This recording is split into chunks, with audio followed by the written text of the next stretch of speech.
You're listening to Leadership Powered by Common Sense with your host, Doug Thorpe. Here's Doug. Well, hello again, everyone. This is Doug Thorpe, and you're listening to Leadership Powered by Common Sense. I hope you're having a great day where you are, whatever time of day you might be taking in this program. Today, we're going to look into the world of project management, leadership, and development of teams and people that are executing on large-scale projects. It's an interesting realm, one that is near and dear to my heart. My guest is a gentleman named Kevin Torf. Kevin, welcome to the show. Doug, thank you for having me. Looking forward to having a conversation, and thanks to your audience for listening. Likewise. Well, Kevin has spent most of his career in the IT realm where if you've dealt with any sort of large-scale business, you know when IT comes to play, it's usually some project of some sort, whether a conversion, development, or an implementation, and there's usually a large team associated with all that. Kevin, give us a little bit of your backstory on your journey through your own leadership development and how it was that you came to talk about what we're going to talk about today. I started from the engineering side. I was fortunate enough to learn electronics at a young age, did a little bit of programming, and as you know, my career developed, was given projects that I had to be responsible for. And, over time, those got larger, and I had to retain some people and team up with people to help me execute on some of these initiatives. And, what I now reflect on is how I did that back then and how I do that today, and how, some of the things I've changed and adapted to with the intent of being more successful and, meeting the objectives and needs. And, in project management, there's three constraints, money, obviously always one, budget, schedule, when are you going to get it done? And then the scope, what are you actually going to do? So what I've been able to do is hone in on some of those methods and processes and just matured in the way in which we've been able to be successful. Well, I do want to get into some of those different elements. And as you were describing that, what goes through my mind is, on one hand, you might think of a project as a simple kind of, I'm here now, I want to go there. What are the steps? What am I going to have to do along the way? And you might say something like, well, taking a vacation is a kind of a project. And yeah, I guess you could argue that's true, that you want to get to your dream destination, but how are you going to get there? You have to start making choices. Excuse me. And, you've got things like you said, time and budget and desirable outcome, or as you say, the scope. So let's start with the early days of your journey. Where did you, or how did you figure out the things that were needed to run a successful project? Maybe what I learned was how not to run a successful project versus run one. But, I'm a strong personality, and when I was given the responsibility to manage projects, to me, the definition of management meant probably policing or taking charge. The definition and the word leadership that evolved over time, but it was, telling people what they needed to do, when they needed to do it, making sure they got it done.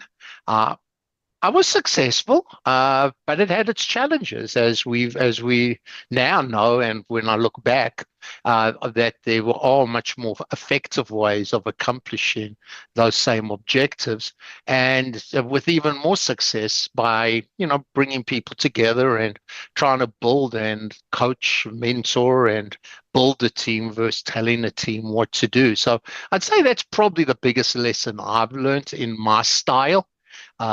was, instead of being a dictator, to try to be a little bit more democratic in how I would do things. It's interesting you bring that up, and it's a perfect connection for something I've talked about on this show. One of the most um, easiest to understand definitions of the difference between management and leadership that I use in a lot of my work is that management is about process, but leadership is about people. And I think you use the word policing. I think a lot of young managers, given the opportunity, will take charge of a team or an effort, and they probably do have a little bit of that police mentality. It's like, I gave you this assignment on Monday. I needed it on Tuesday. Where is it? What are you doing? And there's a kind of prescriptive mindset about doing that.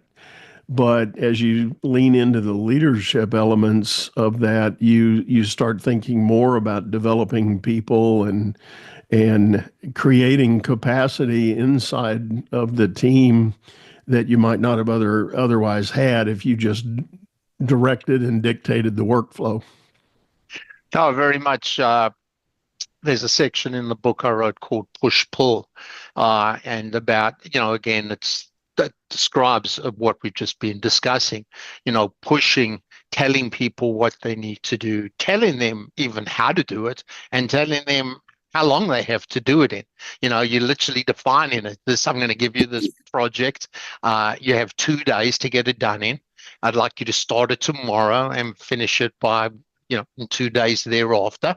And you dictate that. And then when a person unfortunately fails, some succeed, but when some fail, they don't feel accountable for their failure because they never actually decided how long this would take.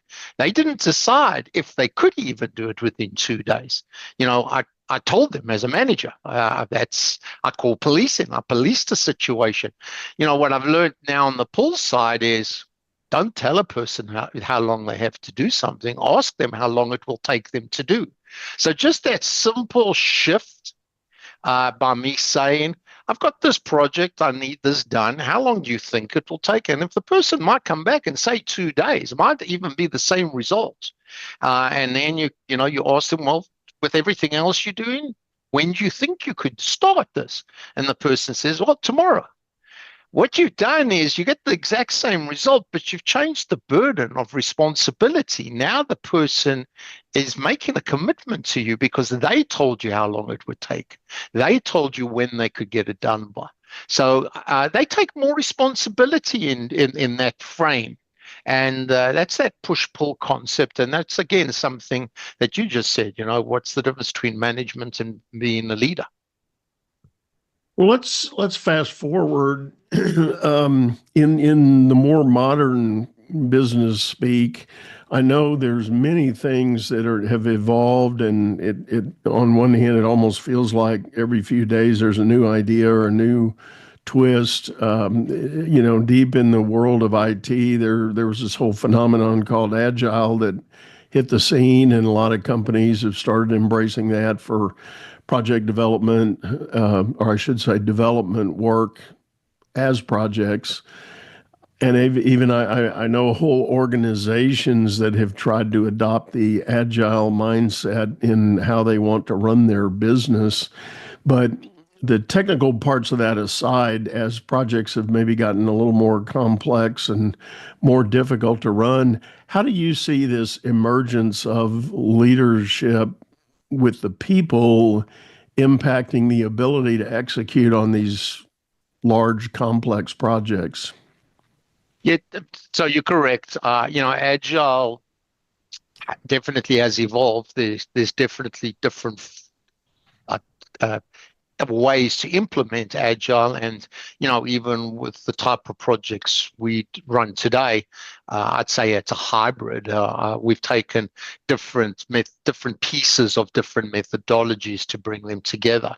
Agile was good for environments that change relatively quickly because it structured a cadence in there which would allow you to reflect. So, you put a plan together, you go do what you need to do. 2 weeks later, you look back and say, well, first of all, did I get it done? But forget about the mechanics.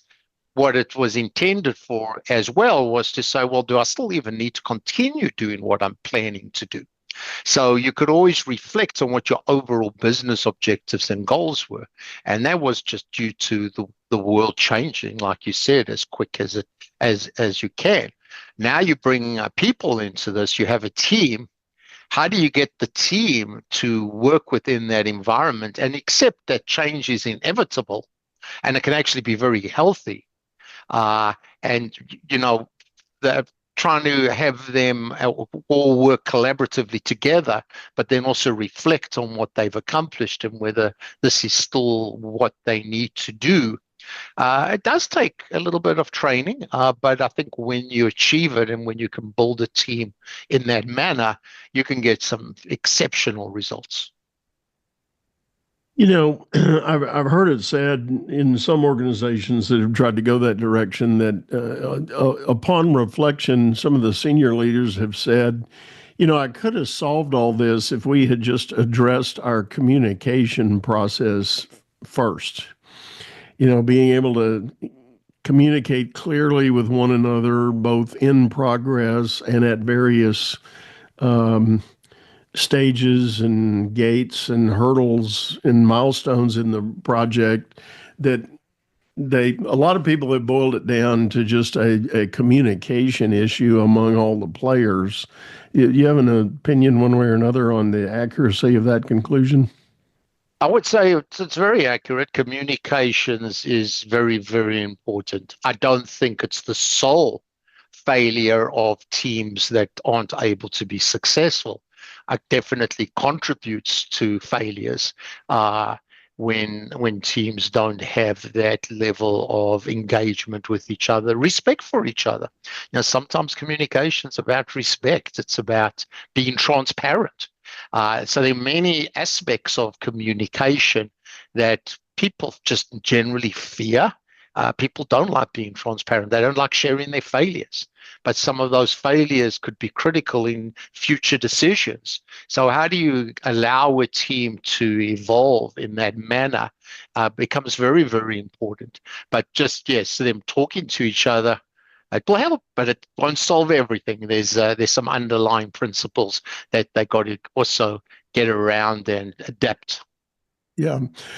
And I think what you just said borders on that whole, modern terminology of psychological safety, a team being able to work together in an environment that feels safe to present, share, and know, just the basic truth of what's going on. And I know the famous study that Google did with their workplace environment, asking the question, why do some teams work better than others?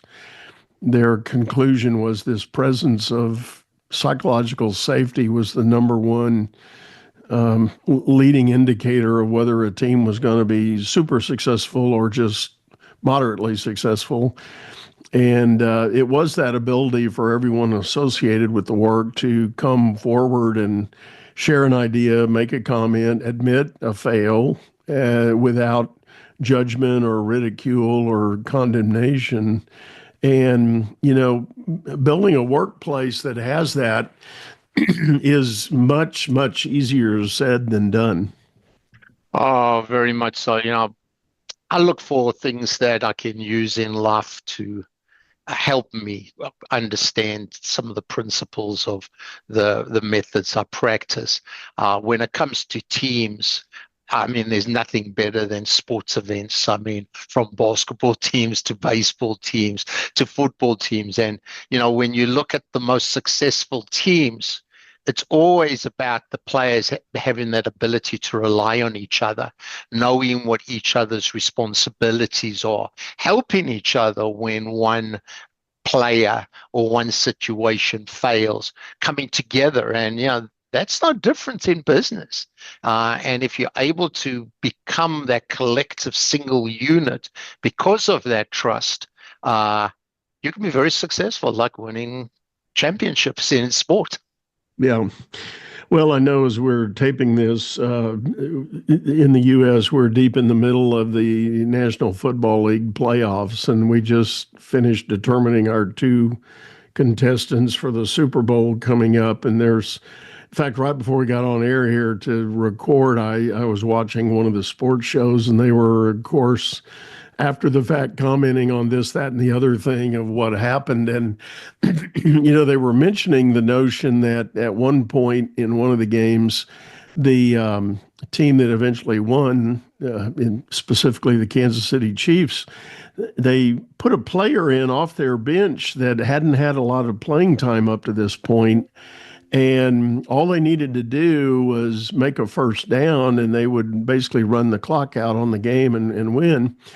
And lo and behold, they had a pass play. They threw the ball to this individual. So he's basically cold coming in off the bench, hadn't really been in the game up to this point.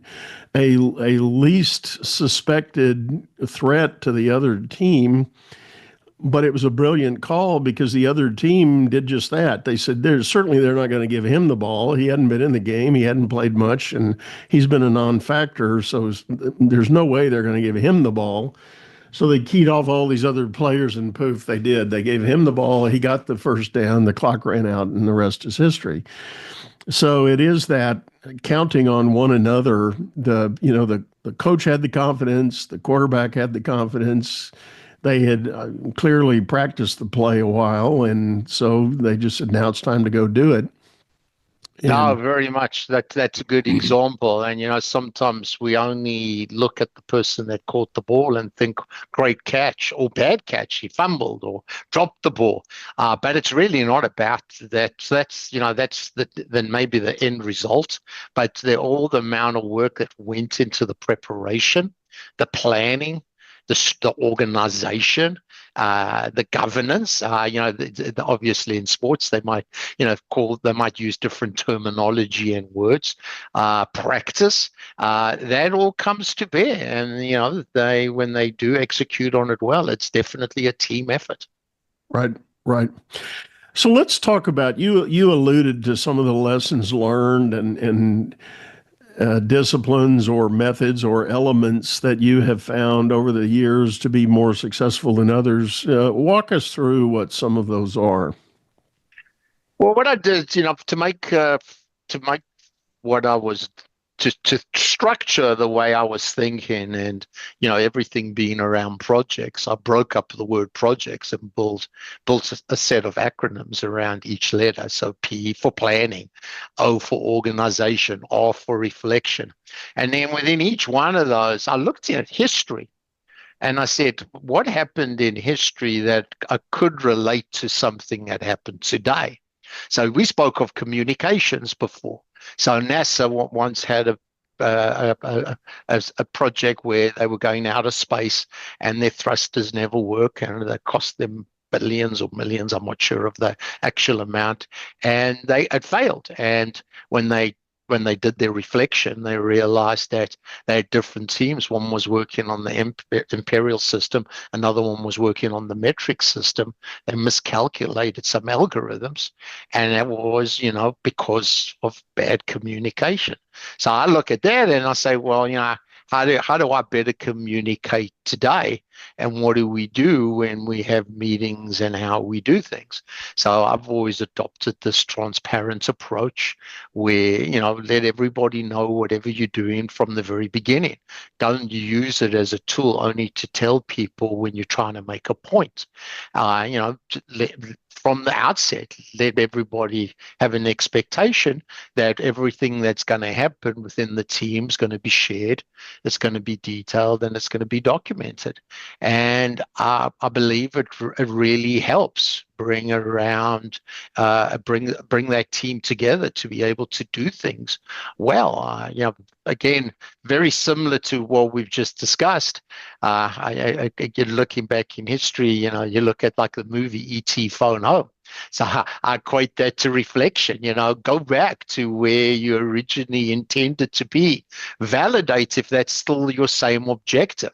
So many times things change so rapidly and quick that we need to check in, so phone home. Okay. And it's just a fun way of trying to relate, things that are good to practice today, where there's an historical event that keeps those memories and keeps you a little bit more trained on what you need to do.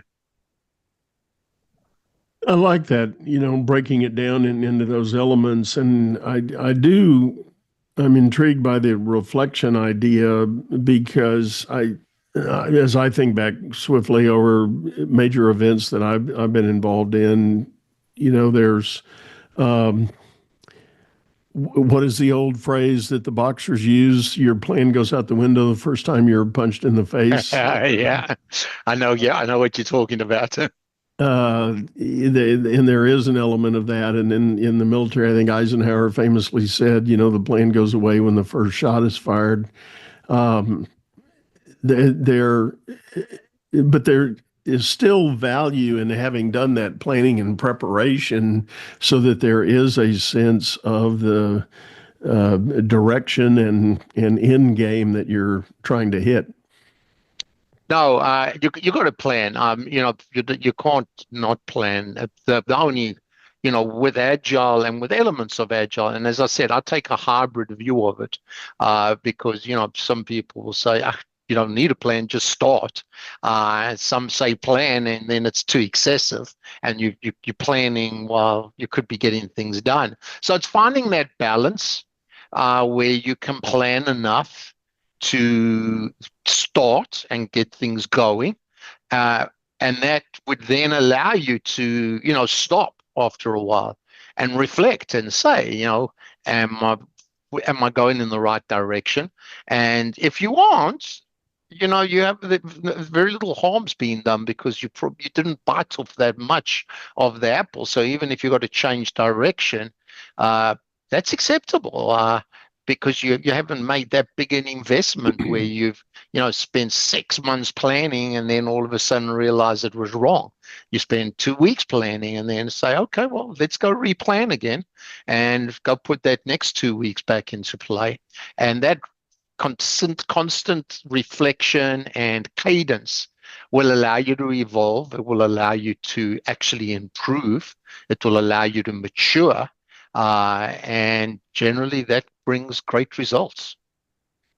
Well, you alluded to something earlier in the whole idea, the human nature of resisting change and how project work is largely nothing but change.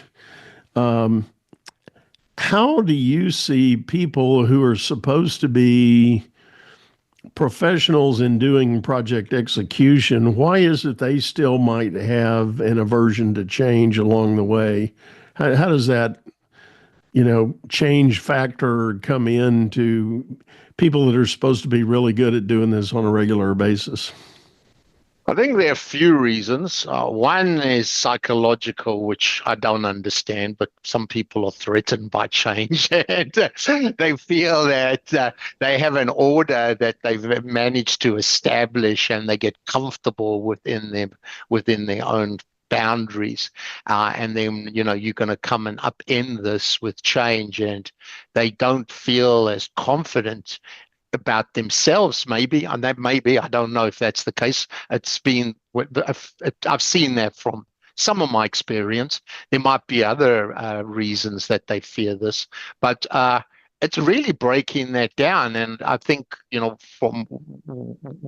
the projects I've been able to be successful in, it's showing people that you can still have change and actually still be productive, and you don't need to fear making mistakes, and you don't need to fear change for the wrong reason, and it will work out. And I think by making a big project into these smaller little projects, it lets people see that firsthand and and understand what could happen. And then when you build that confidence in them, they start understanding that change does actually work, and it actually will even be more valuable. But you're right. For some reason, psychologically, some people find this it's going to change their whole way of life. And I think people are just different in nature sometimes. Yeah. And I think it is so important to help those, if you're in a leadership role trying to direct a project or implement a change, it's so important not just to focus all your energy on the case for change or casting the vision of where this thing is going to go. And that is important, but what I'm saying is that's not the only thing. I think there's an element of being able to share with people some sense of first steps. What can I do next? Okay, I think I get the big picture, but boy, that's way out there, and we're right here.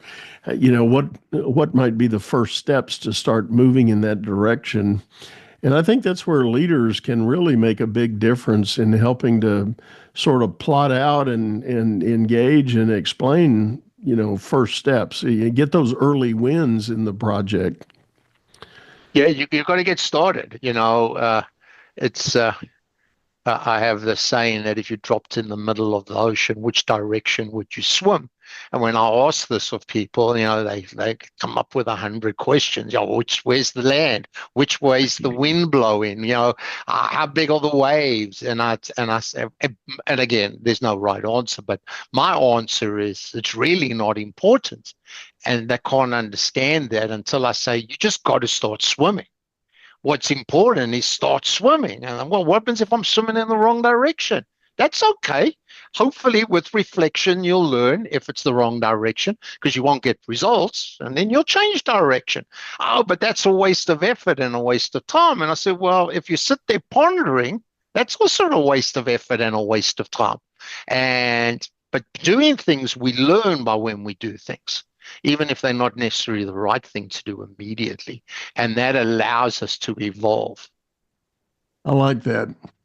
That is an interesting. I'm gonna have to think about that question. Which way would I swim? That is a great question. I love it. It really does. It's interesting the answers you get. So that's a whole nother story in itself. And I'm sure the type of questions change based on the discipline that the person's coming from. I can only imagine what some engineers and analytical types would want to get into with that and really start breaking it down. But well, if you had to sum up, you alluded to a couple of the elements in your framework. Let me first ask, what are a couple more that you haven't covered yet? Well, it's that the whole list of we spoke a little bit about planning and we've spoken reflection. There needs to be organization, so that's O. We spoke a little bit about teamwork. From the team, there's empowerment. Empowering people to be successful. E. We spoke a little bit about that on the push pull, but I label that empowering people when you ask them how long something will take you to do, you're now giving them the opportunity of contributing to the overall project. So in my mind, that does empower them and that allows them to work. The one probably that we've left out is the J for juggling. In life, we always want to do 100 different things.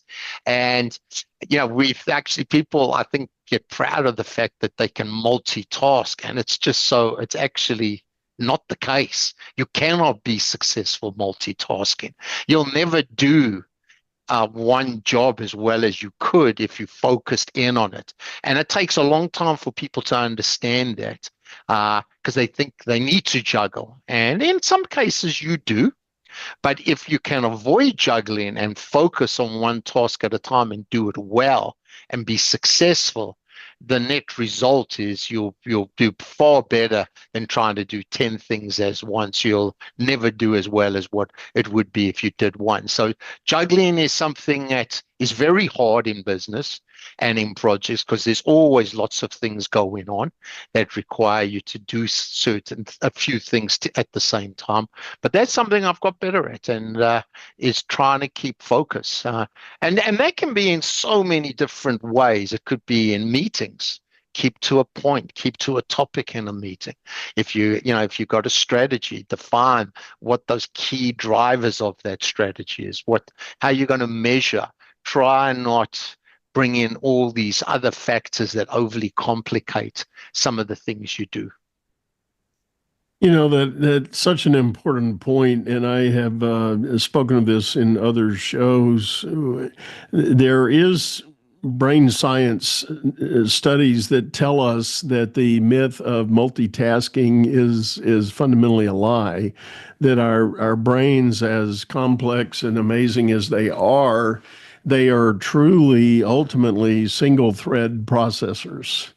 They can really only deploy, maximum capacity on a single thought, single connection at a time. Now, might that be happening in nanosecond speed? Yes, but the ultimate reality is if you're truly cluttering the pathway with a lot of various inputs, maybe even unrelated inputs, you're not going to get the best outcome. And No, you won't. You won't. I actually have a nice picture. I'll try and explain it, but it's a really great slide that I show people. And it's not even based on the quality of what a person does when they juggle, like you were referring to, but it's based on the mathematics. So if, let's say, there's a team of 4 people and we have, let's say, 3 projects, and we all doing little bits and pieces of each one of these projects, and we do a little of one today, and someone's doing a little bit of another one, and we do these all together, and it comes down to the end that the whole effort, let's just hypothetically say, over all 3 projects takes us 20 weeks. Will take 20 weeks to complete all 3 projects. Whereas if we all said, all right, let's just work on one project at a time and let's get it finished. Now, I might be able to get that first project done in 6 weeks, but the project's done. And then I get the second project done in 6 weeks. Well, now that's done. And then the third one in 6 weeks, which is actually 18 weeks, which is less than the 20 weeks we started with. But I was able to give you finished projects throughout instead of waiting all 20 weeks where you got the 3 projects. And it's a great slide because it really shows that if you do just mathematically put all this effort and energy into one item at a time, the results can be so significant. That's interesting. For some reason, as you were describing that, I thought about there were a number of years ago, I was introduced to a concept. There was a large global engineering company I did some work for, and they were telling me that they had adopted a constant work methodology. They had work teams positioned all around the globe to do their primary shift, 8-hour workday. If you do that in the US, well, somewhere else in the world, those same 8 hours is nighttime and people are sleeping or eating or whatever. But they strategically position these work teams around the globe, taking advantage of different work skills and opportunities. But they would feed a project into this engine, and it would start in literally on one continent. Those guys would work for 8 hours, and there was a cutover. It would go to the next continent just instantaneously when the shift change happened. They would work their 8 hours, then hand it off to the third group, and then it would come back around. And I thought to myself, and I know this was biased thinking at the time, I thought, how do you create any continuity whatsoever in the progression of that project? Because I don't know, my familiarity with different things and get down into the details of it, every engineer I knew, every coder I knew, they all had their own unique skills that they could bring to a challenge. And if you're trying to contribute to one piece of that giant puzzle, but you got 3 different people working on it end to end, I don't know. I was just I never found out if that really worked for them, and I'm curious if that approach has prevailed. I myself don't find it very effective, and I think you lose a lot of the camaraderie, people working together. You've now handed off responsibilities. I like one team to be accountable for everything. And it's hard when you do that. It's hard to have people work in this manner. Now, some some companies don't have a choice. They've got resources all over the world with unique skills. So they have to develop a process that works for them in doing that. But it's not easy. As I said, if you don't have a choice, that is a solution. But I believe you can get much greater results trying to get people to be more collaborative with each other, working on a timeline.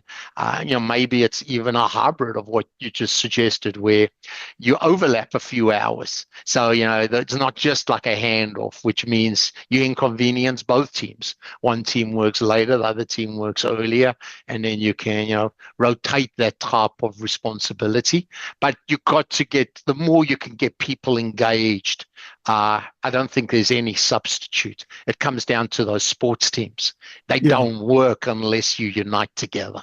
Yeah, I agree, and if I've observed anything, I do think the teams that have that ability to build a camaraderie and a sense of pride in what they're developing, and when you interject these remote work teams and do a lot of things like that, unless that comes together in a more intentional way initially, it's just it does break that continuity and that momentum that one team can start building for itself. So interesting thought, and I'm willing to take letters and comments, folks. If you've got experience to the contrary, happy to hear it and constantly learning from it. But well, Kevin, I'll tell you what, I think we're about up on time for this episode. Thank you so much for sharing. Is there a best way people can get a hold of you if they're interested in knowing more about your work and your book? No, I definitely. The company I work with and for is the T2 Group, t2group.com. I'm available. They can look at my book. It's called Getting the Job Done. My email address is kevin.torf@t2group.us. I'd love people to ask questions and share ideas, and it's how we all learn. We learn from each other, like we've been talking about, Doug. And I really thank you. Thank you. You've done some interesting work yourself, and listened to a few of your podcasts. And I think us helping and learning from each other is how teams evolve. It's how that what's that model, that maturing Tuckman's model, where you got to learn how to norm and storm and perform, but an element of that is bringing people with different ideas and thoughts together. I agree totally. And again, one last time, thank you, Kevin, for sitting in with us. Folks, we, as always, will have Kevin's links in our show notes. So hop over there when you do get a chance to take a look at those links. Check out his work and the book. Say the book title again for us, Kevin. Yeah, Getting the Job Done. Getting the Job Done. I think let's see here. Hold on. There we go. I got a copy of it. There we are. Getting the job done. Get your ducks in a row. I like it. All right. Well, again, one last time, thank you and really appreciate it. And folks, as always, I want to remind you we have a video version of this show over on YouTube, channel by the same name, Leadership Powered by Common Sense. Hop over there, give us a thumbs up, thumbs down, whatever you wish. You can leave us a comment. Let me know if you've got an idea of a topic or maybe a recommendation on a guest for a future show. I would love to entertain that idea. But I think we've about wrapped it up for today. I'm going to say goodbye. Go out there, make it a great day. You've been listening to Leadership Powered by Common Sense, hosted by Doug Thorpe. If you would like to know more about the coaching and advisory services he provides, visit dougthorpe.com.